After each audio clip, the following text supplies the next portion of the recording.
Bulletin की शुरुआत इस वक्त की बड़ी खबर से। शिवराज कैबिनेट की बैठक खत्म हो गई है। क्या फैसला आया बताएंगे आपको।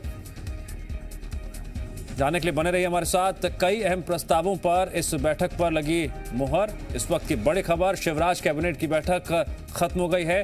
बैठक में कई प्रस्तावों पर मुहर लगी है। कौन कौन से प्रस्ताव हैं बताएंगे आपको। जानने के लिए बने रहिए हमारे साथ। फिलहाल बड़ी खबर, शिवराज कैबिनेट की बैठक खत्म हो गई है और बैठक में कई अहम प्रस्तावों पर कैबिनेट की मुहर लगी।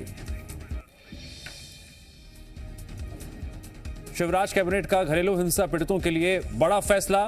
महिलाओं को 40% नुकसान होने पर मिलेगी 2 लाख की मदद। 40% से ज्यादा नुकसान होने पर 4 लाख की आर्थिक सहायता।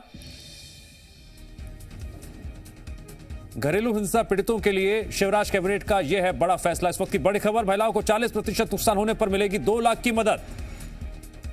40% से ज्यादा नुकसान होने पर 4 लाख की आर्थिक सहायता मिलेगी। यह फैसला लिया गया है शिवराज कैबिनेट ने घरेलू हिंसा पीड़ितों के लिए।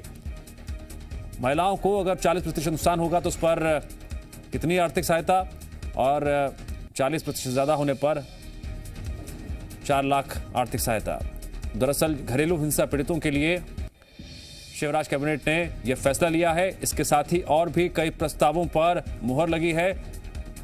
तो कैबिनेट की बैठक खत्म। इस वक्त की बड़ी खबर, घरेलू हिंसा पीड़ितों के लिए शिवराज कैबिनेट ने लिया है बड़ा फैसला।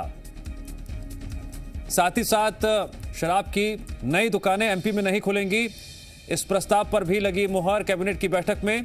तो 2 अहम बातें अब तक निकलकर सामने आई है घरेलू हिंसा पीड़ितों के लिए और नई शराब की दुकानों को लेकर। मध्य प्रदेश में फिलहाल नई शराब की दुकानें नहीं खुलेंगी, इस प्रस्ताव पर भी कैबिनेट ने मुहर लगा दी है। तो यह भी अपने आप में बड़ा फैसला है जो शिवराज कैबिनेट ने लिया है। लेकिन सबसे बड़ी खबर घरेलू हिंसा पीड़ितों के लिए है, जिनके लिए सरकार ने बड़ा फैसला लिया है। और यह भी फैसला लिया गया है कि एमपी में नहीं खुलेंगी शराब की नई दुकानें। अब से कुछ ही देर पहले कैबिनेट की बैठक खत्म हुई और बैठक खत्म होने के बाद लगातार हम आपको अपडेट दे रहे हैं किन किन प्रस्तावों पर लगी मुहर। अब तक 2 अहम जानकारियां सामने आ पाई हैं। एमपी में नहीं खुलेंगी शराब की नई दुकानें, और सबसे बड़ी खबर घरेलू हिंसा पीड़ितों के लिए जो बड़ा फैसला लिया गया है उस बारे में भी आपको बता दें। महिलाओं को 40% नुकसान होने पर मिलेगी 2 लाख की मदद। 40% से ज्यादा नुकसान होने पर 4 लाख की आर्थिक सहायता मिलेगी। केस के दौरान खर्च और इलाज की व्यवस्था भी सरकार करेगी। तो यह बड़ा फैसला लिया गया है घरेलू हिंसा पीड़ितों के लिए।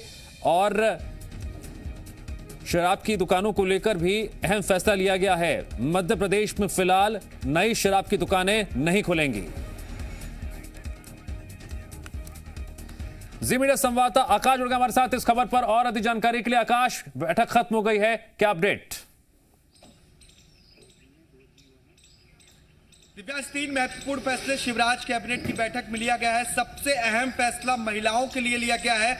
जो महिलाएं घर में प्रताड़ित होती हैं, घरेलू हिंसा का शिकार होती हैं, उनको लेकर अब सरकार सख्त हुई है। महिलाओं को अगर 40% तक नुकसान होता है तो 2 लाख रुपए की भरपाई सरकार की ओर से की जाएगी, और 40% से ज्यादा का नुकसान होता है तो 4 लाख की भरपाई सरकार करेगी। इसके अलावा जो भी न्यायालय का खर्च होगा, इलाज का खर्च होगा, उसे भी सरकार की ओर से उठाया जाएगा। एसपी, कलेक्टर, सीएमएचओ और महिला बाल विकास अधिकारी इसकी पूरी व्यवस्था देखेंगे। एक महत्वपूर्ण निर्णय घरेलू हिंसा के खिलाफ मध्य प्रदेश की सरकार ने लिया है। कैबिनेट में इस बात पर मुहर लग गई है। और बहुत महत्वपूर्ण है कि जो महिलाएं घरों में प्रताड़ित होती हैं, ऐसे घरेलू हिंसा जिसमें घर संबंधी लोग शामिल होते हैं, रिश्तेदार शामिल होते हैं, अब वो सतर्क हो जाए। सरकार उन्हें बख्शने के मूड में नहीं है। महिलाओं को राहत देने की कोशिश सरकार की ओर से निश्चित तौर पर की गई है। 2 लाख की सहायता राशि 40% तक के नुकसान पर, और उससे ज्यादा का नुकसान होता है तो 4 लाख की सहायता राशि।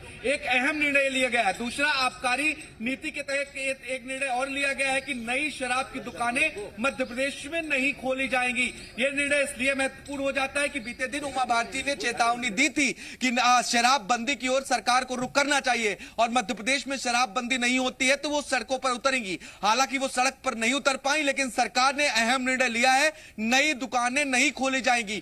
तीसरा महत्वपूर्ण निर्णय दिव्यांश ये है कि आयुष्मान योजना का लाभ, जो आयुष्मान कार्ड के तहत योजनाओं का लाभ मिलता है, उसका लाभ अब गैस पीड़ित लोगों को भी मिलेगा। यानी कि गैस त्रासदी के दौरान जो लोग पीड़ित थे, उन्हें अब आयुष्मान कार्ड के तहत जो भी इलाज की जरूरत होगी वो इलाज सरकार की ओर से मुहैया कराई जाएगी। साथ ही एक और निर्णय यह है कि जो भू स्वामित्व योजना अब तक ग्रामीण क्षेत्रों में लागू की गई थी, मध्य प्रदेश इस योजना में अग्रिम था, उस योजना को अब शहरी क्षेत्रों में भी लागू किया जाएगा। इस बात पर भी कैबिनेट में मुहर लग गई है। तो ये 4 बहुत महत्वपूर्ण निर्णय है जिस पर आज सरकार ने बड़ा फैसला लिया है। कैबिनेट ने प्रस्ताव पारित किया है, तो जल्द ही इन नियमों को लागू किया जाएगा और निश्चित तौर पर एक बड़ी राहत देने की कोशिश जो महिलाएं हैं, घरेलू हिंसा का शिकार होती हैं, जिन्हें प्रताड़ित किया जाता है, उनके लिए सरकार ने आकाश, घरेलू हिंसा से पीड़ित महिलाओं के पास कानूनी हथियार था, लेकिन कहीं ना कहीं आर्थिक हथियार नहीं होता था, आर्थिक कहीं ना कहीं उनके सामने मुसीबत होती थी।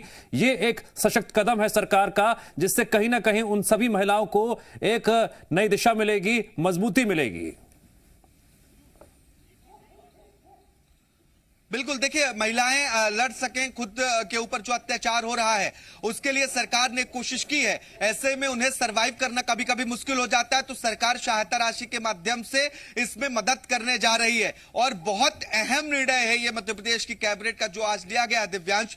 40% तक अगर किसी भी प्रकार का नुकसान होता है, जो राशि दी जा रही है वो 2 लाख रुपए की है, 60% के नुकसान पर 4 लाख की राशि दी जा रही है। इसके साथ ही न्यायालय में जो प्रकरण चलेगा, इलाज के लिए जो व्यवस्था करनी होगी वो सरकार खुद करेगी। यह बहुत महत्वपूर्ण है। जो जिले के कलेक्टर होंगे, एसपी होंगे, सीएमएचओ होंगे, इसके साथ ही महिला एवं बाल विकास के जो अधिकारी होंगे, इस सभी व्यवस्थाओं को वो देखेंगे किस तरह से क्रियान्वयन करना है। तो सरकार ने आर्थिक रूप से जो महिलाएं प्रताड़ित होती हैं, जिनके ऊपर अत्याचार परिवार के लोग करते हैं, उन्हें सशक्त करने की कोशिश मध्य प्रदेश की सरकार ने की है और कैबिनेट पर इस बात पर मुहर भी लगाई गई है। गृह मंत्री नरोत्तम मिश्रा ने थोड़ी देर पहले ही जस्ट ये जानकारी दी और अभी कैबिनेट की बैठक खत्म हुई है। ये 3 से 4 जो निर्णय हुए हैं बहुत महत्वपूर्ण है मध्य प्रदेश के लिए। दिव्यांश, ठीक है आकाश, मैं शराब की दुकानों पर भी चर्चा करना चाहूंगा।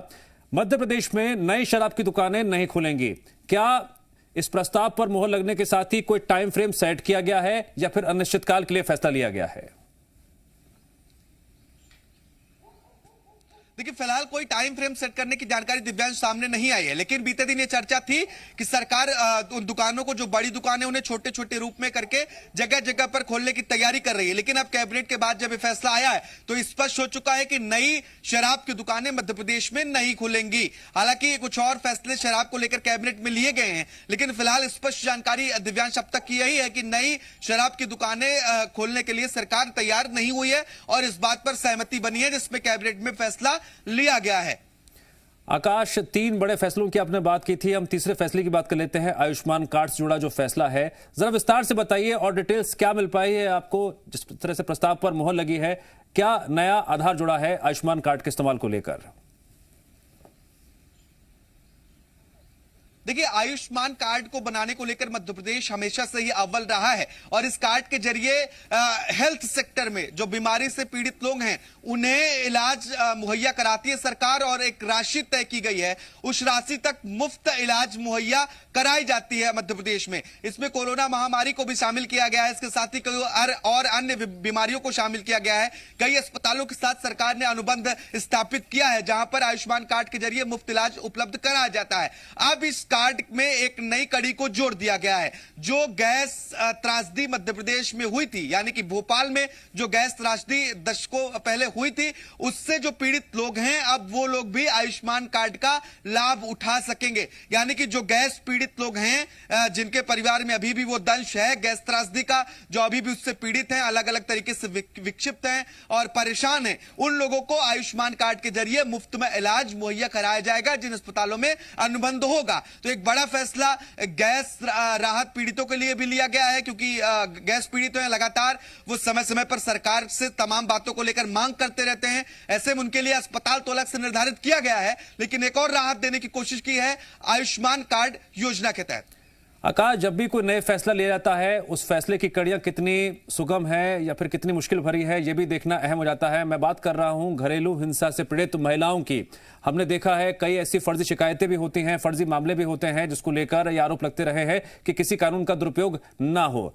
तो ऐसे में महिला को जो आर्थिक सशक्तिकरण के लिहाज से यह फैसला लिया गया है, इसमें भी बेहतर तरीके से मॉनिटरिंग हो सके और जो वाकई में जो इंसाफ की जिन्हें दरकार है या आर्थिक सहायता की दरकार है, उसको लेकर भी क्या क्या सिलसिलेवार तरीके से केंद्र बिंदु निकल कर आते हैं, यह भी देखना बेहद अहम होगा। देखिए दिव्यांश, सरकार ने तय किया है, फिलहाल जो कैबिनेट की प्रारंभिक जानकारी उसके आधार पर अगर जानकारी दें तो जो जिले के कलेक्टर होंगे, एसपी होंगे, महिला एवं बाल विकास अधिकारी जो भी होंगे, वो इस बात की मॉनिटरिंग करेंगे, समीक्षा करेंगे और इसी के आधार पर इस योजना का लाभ उन महिलाओं को मिलेगा। बिल्कुल आपने सही जिक्र किया कि कई मामले ऐसे सामने आते हैं जिसमें फर्जी मामले दर्ज कराए जाते हैं, छोटी मामूली बातचीत पर वो मामला बड़ा होता चला जाता है। ऐसे में ये केस बहुत ज्यादा डिफिकल्ट ना हो और सही लोगों को ही इस योजना का लाभ मिले, एक बड़ी चुनौती होगी जो टीम सरकार की ओर से बनाएगी। जिस तरह से गृह मंत्री नरोत्तम मिश्रा ने जानकारी दी है, उस आधार पर अगर एसपी, कलेक्टर और महिला बाल विकास अधिकारी के साथ सीएमएचओ इसकी निगरानी करेंगे, व्यवस्था को देखेंगे, तो निश्चित तौर पर जो फर्जी केसेस हैं उसमें कमी भी आएगी और जो ठीक लोग हैं जिन्हें वास्तव में जरूरत है, जिनके साथ अन्याय हुआ है, उन्हें योजना का लाभ मिले, इसकी पूरी कोशिश भी सरकार की ओर से की जाएगी। दिव्यांश। ठीक है आकाश, आप बने रहे हमारे साथ। एक और अहम खबर है जिस पर आगे आपसे हम अपडेट लेंगे। खबरों में बने रहने के लिए आप हमारे फेसबुक, ट्विटर और इंस्टाग्राम पेज को फॉलो कर सकते हैं। लेटेस्ट अपडेट के लिए आप हमारे यूट्यूब पेज को सब्सक्राइब भी कर सकते हैं और हाँ, बेल आइकन पर क्लिक करना ना भूलें।